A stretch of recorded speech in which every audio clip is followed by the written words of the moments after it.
Yung sentro ni Bagyong Ramil kaninang alas 4 ng umaga sa layong 350 kilometers kanluran ng Sinait sa may Ilocos Sur.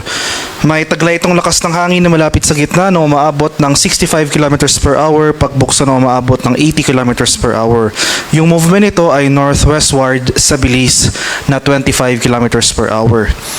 At makikita natin dito sa ating latest satellite images itong mga kaulapan na kasalukuyang umiiral sa malaking bahagi ng Luzon.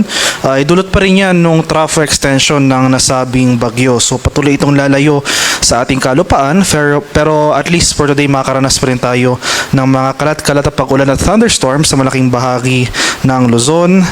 And meanwhile, for the rest of or dito sa area ng Bicol Region, Quezon, malaking bahagi ng Mimaropa, Visayas at sa Mindanao, generally fair weather conditions ang ating inaasahan maliban na lamang sa mga isolated rain showers or localized thunderstorms. Magpapatuloy yung generally west-northwestward na paggalaw ni Ramil dito sa West Philippine Sea at kaninang 5:10 ng umaga ay tuloy na itong nakalabas ng ating Philippine Area of Responsibility.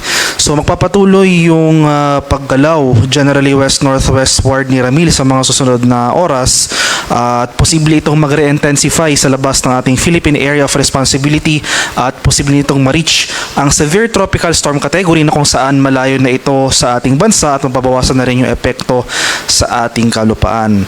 So makikita natin dito sa ating track and intensity forecast itong area na shaded ng yellow.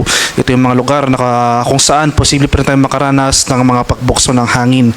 So as of 5 AM today may nakataas pa rin tayong tropical cyclone wind signal number 1 sa ilang areas ng Luzon. Dito sa Ilocos Norte, Ilocos Sur, La Union, itong northern and western portions ng Pangasinan, Abra at sa western portion ng Benguet. Kaya sa mga lugar na ito, kahit napapalayo na nga itong si Bagyong Ramil, maghanda pa rin tayo sa mga posibleng pagbukso ng hangin over these areas.